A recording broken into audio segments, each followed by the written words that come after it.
సుప్రీంకోర్టులో ప్రభుత్వానికి షాక్ తాకింది. ఇక 50% పైన స్లాబ్ని మీరు ఇష్టం వచ్చినట్టు వాడుకుంటా, అసలు కుదరని దాన్ని ఏదో ఇస్తా అని మోసపోతా హామీలు ఇస్తే మంచిగా ఉండదు అన్న రీతిలో వార్నింగ్ ఇచ్చినటువంటి పరిస్థితి. అయితే ఇక అక్కడ 50% రిజర్వేషన్లు కాదు, పాత పద్ధతిలోనే మీరు ఇచ్చుకోవాలి, మీరు ఎన్నికలు జరుపుకోవాలని చెప్పి సుప్రీంకోర్టు క్లియర్ చేసినాక అది అంతా పక్కదారి పట్టింది. అసలు ఇప్పటి వరకు ఆ సుప్రీంకోర్టు సంబంధించినటువంటి విషయంలో ఏది కూడా క్లియర్గా ప్రజలకు వెళ్ళక ముందే కొండా సురేఖ ఎపిసోడ్ మరొకసారి గుండె గుబేలు అనేటట్టుగా ఇదంతా పక్కదారి పట్టించే వార్తను తీసుకొని వచ్చింది. మొన్న రాత్రి కొండా సురేఖ కుమార్తె సుష్మిత పటేల్ ఇంటి దగ్గరికి టాస్క్ ఫోర్స్ వాళ్ళు లేకపోతే వివిధ రకాలైన పోలీసు వాళ్ళు పోయారు. తర్వాత అక్కడ ఉన్నటువంటి ఓఎస్డీ, గతంలో ఓఎస్డీగా పనిచేసినటువంటి సురేఖ ఓఎస్డీగా ఉన్నటువంటి సుమంత్ని అరెస్ట్ చేయడానికి వచ్చినామంటూ కూడా ఒక వార్త పెద్ద ఎత్తున అవుతుంటే, ఇక్కడ సుష్మితా పటేల్ మాత్రం క్లియర్గా టార్గెటెడ్గా ట్రిగర్లో రేవంత్ రెడ్డిని, వేం నరేందర్ రెడ్డిని, అదేవిధంగా పొంగులేటి శ్రీనివాస్ రెడ్డిని, తర్వాత రోహిన్ రెడ్డి, ఇక ఇతర రెడ్ల నాయకులను కూడా టార్గెట్ చేస్తూ క్లియర్గా ఆమె చెప్పింది. ఎస్, డెక్కన్ సిమెంట్స్ వాళ్ళ దగ్గర ఓఎస్డి సుమంత్ కనుక పాయింట్ బ్లాంక్లో గన్ను పెట్టి ఉంటే నిజంగా అరెస్ట్ చేయాల్సినటువంటి పరిస్థితి కదా. ఎందుకు అసలు సుష్మితా పటేల్ ఇంటికి దగ్గరికి పోయిండు, తర్వాత కొండా సురేఖ బాజాప్తా ఆమె బండ్లు ఎందుకు పోయింది? ఇది డ్రామా కాకపోతే ఒక మంత్రి గారు ఉన్నటువంటి ఇంటికి పోలీసు వాళ్ళు రావడం, అరెస్ట్ చేయడం, ఇది పర్వమయమని నడుస్తుందా? మంత్రి గారు ఆ నుంచి ఫోన్ చేస్తేనే పోలీస్ స్టేషన్లలో అలర్ట్ అయ్యేటటువంటి రోజులల్లో ఆమె బాజాప్తా కారెక్కి తీసుకొని వెళ్ళిపోయింది. అంటే ఇప్పుడు నిజంగా ఓఎస్డి సుమంత్ వెనుక కొండా సురేఖ ప్రభావం ఎంత ఉన్నది? అసలు సుప్రీంకోర్టు సంబంధించినటువంటి తీర్పును పక్కదారి పట్టించడానికి ఈ విధంగా ప్రయత్నాలు చేస్తున్నారా, లేకపోతే ఏ విధంగా ఇంతగానం ప్రయత్నాలు చేస్తూ ఉన్నారు? మరొక విషయం, దీంట్లో ఇంకో విషయం ఏంటంటే క్లియర్గా బీసీలను అనగదొక్కే ప్రయత్నం చేస్తూ ఉన్నారని చెప్తా ఉంటే, నిజానికి ఇక్కడ కూడా కొండా సురేఖ కానీ, కొండా సురేఖ భర్త మురళి కానీ బీసీలకు పెద్దపీట వేసిరో ఎక్కడ వేసిరో మరి తెలియదు. కానీ దేవాదాయ శాఖ మంత్రిగా ఆమె ప్రమాణ స్వీకారం చేసినప్పటి నుండి ఆమె అవమానాల పాలవుతుందన్నట్టుగా వార్తలు వస్తూ ఉన్నాయి.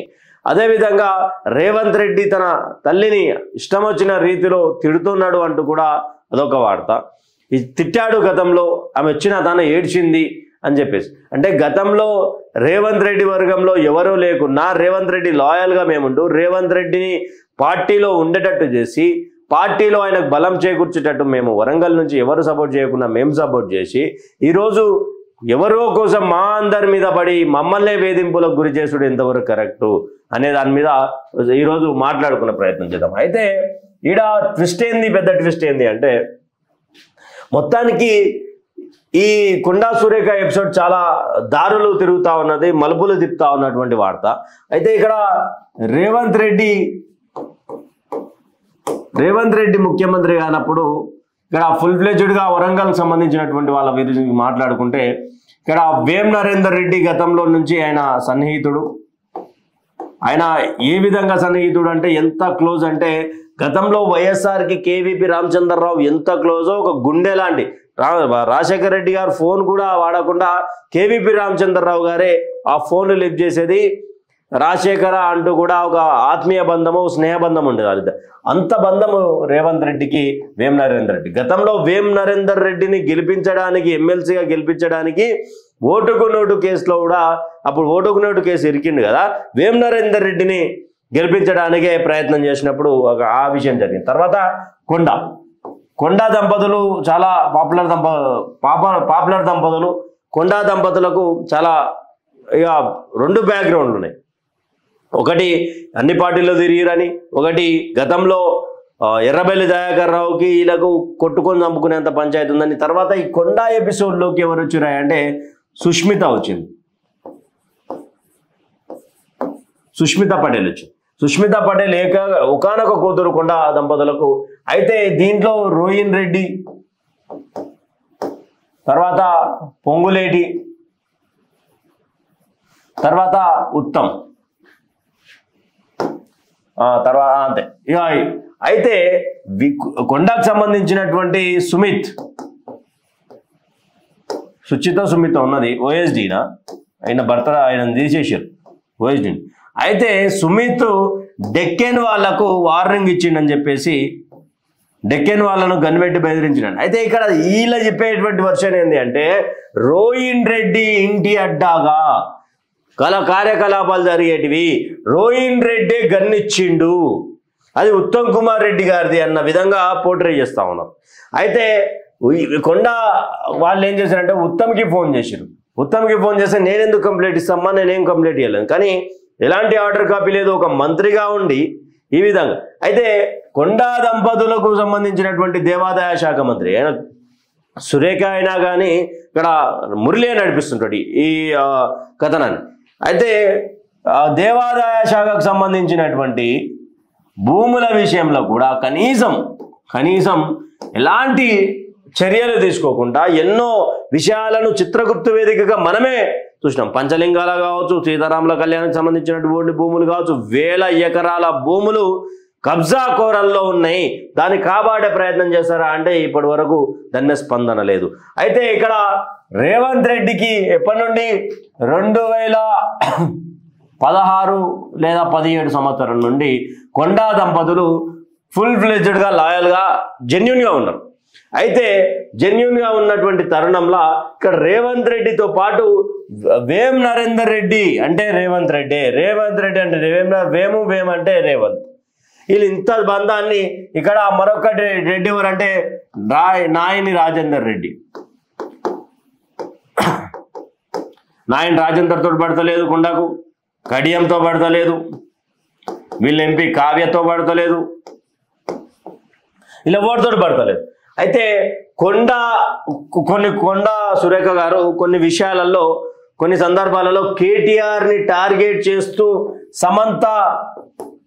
సమంతకు సంబంధించినటువంటి ఇష్యూలో కావచ్చు, తర్వాత కేటీఆర్ తప్పు అంటూ కూడా నాగ చైతన్య సమంత విడిపోవడానికి కారణం కేటీఆర్ అంటూ కూడా ఈ విధంగా రేవంత్ రెడ్డిని వెనుకేసుకొచ్చేటటువంటి ప్రక్రియ తీసుకొచ్చింది.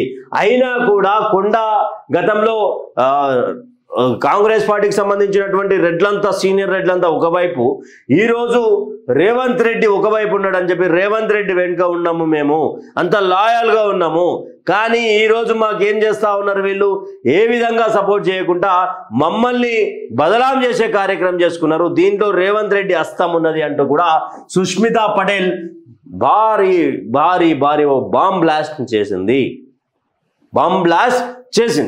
రేవంత్ రెడ్డి ఉన్నాడు, రోహిన్ రెడ్డి ఉన్నాడు, వేం నరేందర్ రెడ్డి ఉన్నాడు, పొంగులేటి శ్రీనివాస్ రెడ్డి ఉన్నాడు, ఉత్తమ్ కుమార్ రెడ్డి ఉన్నాడు, అందరూ రెడ్ల పేరే ఇక్కడ బీసీ బిడ్డ చెప్పుకుంటూ వచ్చింది. అయితే నిజంగా బీసీ కార్డు ఎందుకు వాడుతున్నారో తెలియదు, కానీ బీసీ అంటే నిజానికి ఇక్కడ కొండా మురళి దంపతులు, సురేఖ గారి దంపతులు ఇద్దరు ఇతర క్యాస్ట్ సంబంధించినట్టు ఇతర కులాలైనా కానీ ఇది రెండు కూడా బీసీలకు సంబంధించినటువంటి ఒక కొండా సురేఖ గారు పద్మశాలి, కొండా మురళి గారు మున్నూరు కాపు, ఈ ఇద్దరు కూడా ఇదే రాజకీయం నడుస్తూ ఉన్నారు.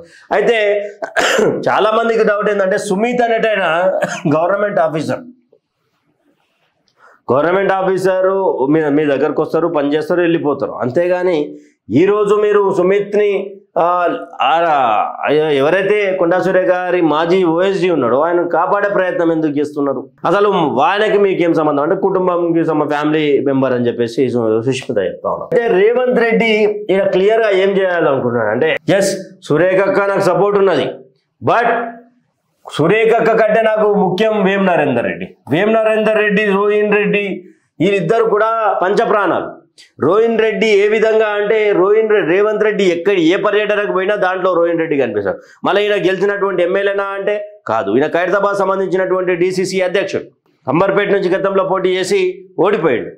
అయినా కానీ నిరంతరం రేవంత్ రెడ్డికి కొంతమంది అనుచరులు ఉంటారు, బాగా ఆత్మీయ బంధు, ఫహీం ఖురేషీ కావచ్చు, ఎంఏ ఫహీం కావచ్చు, తర్వాత రోహిన్ రెడ్డి కావచ్చు, అంజన్ కుమార్ యాదవ్ కుమారుడు ఇప్పుడు రాజ్యసభ అనిల్ కుమార్ యాదవ్ కావచ్చు, కొంతమంది అంటే ఏళ్ల మీద లెక్క పెట్టవచ్చు, వాళ్ళందరూ కూడా ఉన్నటువంటి పరిస్థితి, కొండతో ఉన్నటువంటి పరిస్థితి. రేవంత్ రెడ్డితో కొండా సురేఖ ఎపిసోడ్ ఏ విధంగా పోతున్నది అంటే, ఇక్కడ వీళ్ళు డిబేట్ పాలిటిక్స్ ఏం చేస్తా ఉన్నారంటే, క్లియర్గా సుప్రీం సంబంధించినటువంటి సుప్రీం తీర్పు ఏది ఉన్నదో అది ఇప్పటి వరకు ఎవరిదైనా తెలంగాణ ప్రజల చర్చ సాగిందా? చర్చ మొదలు పెట్టిరా? దాని మీద లేదు.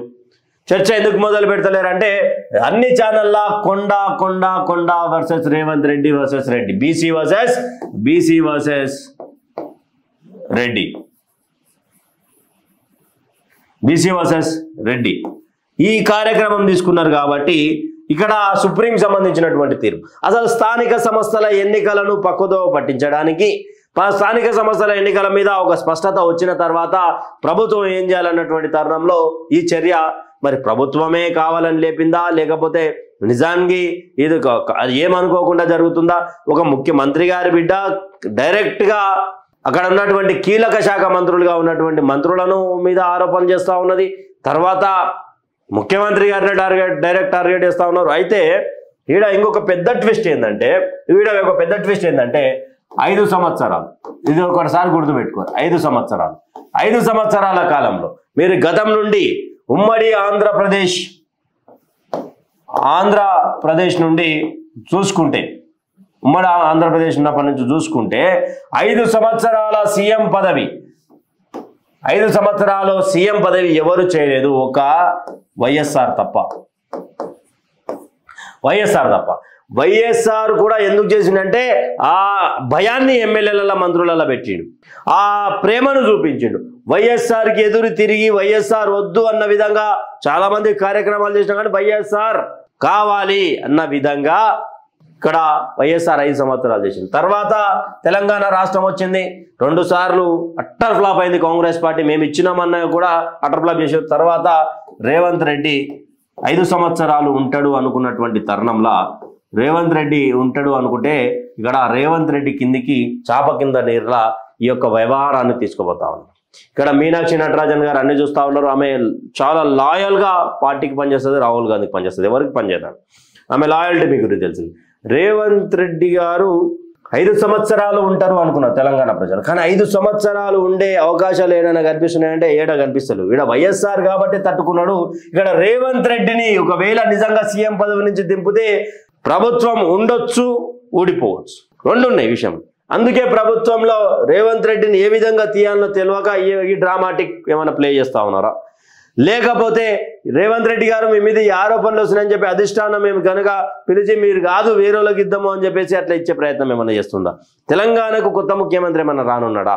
5 సంవత్సరాల పీరియడ్ చేసినటువంటి దాఖలాలు లేవు కాంగ్రెస్ పట్ల. మర్రి చెన్నారెడ్డి మంచి నాయకులు వచ్చారు, కోట్ల విజయభాస్కర్ రెడ్డి గారు, తర్వాత మర్రి చెన్నారెడ్డి గారు, చాలా మంది నాయకులు వచ్చారు, అంజన్న గారు, వీళ్ళంతా వచ్చినా కానీ 5 సంవత్సరాల పీరియడ్ ఎవరు చేయలేదు. కావాలంటే మీరు ఒకసారి వికీపీడియాలో ఆంధ్రప్రదేశ్ సంబంధించినటువంటి చూసుకోవచ్చు. ఎక్కడ కూడా 5 సంవత్సరాలు లేదు. వైఎస్ఆర్ తర్వాత ఆయన మరణం తర్వాత చూసినాం, రోషయ్య వచ్చిండు, కొద్ది రోజులకి కిరణ్ కుమార్ వచ్చిండు.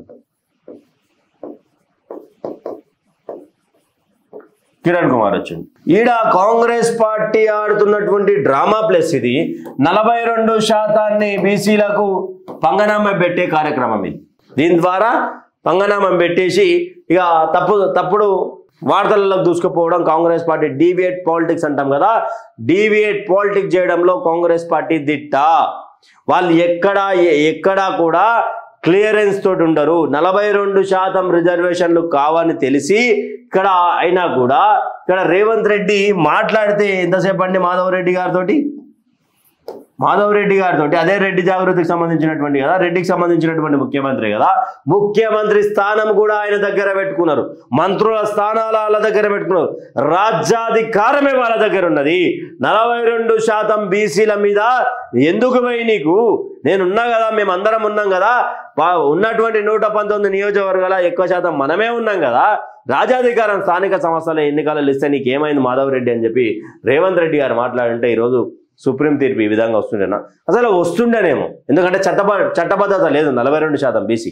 అయితే కొండా ఎపిసోడ్లో క్లియర్గా ఇక్కడ రోహిన్ రెడ్డి పెద్ద పాత్ర వేస్తా ఉన్నాడు. ఇక్కడ కొండా దంపతులు వేం నరేందర్ రెడ్డిని దగ్గర రానియడం లేదు, వేం నరేందర్ రెడ్డి దగ్గర రాణిస్తలేరు అంటే క్లియర్గా రేవంత్ రెడ్డిని అవమానించినట్టే.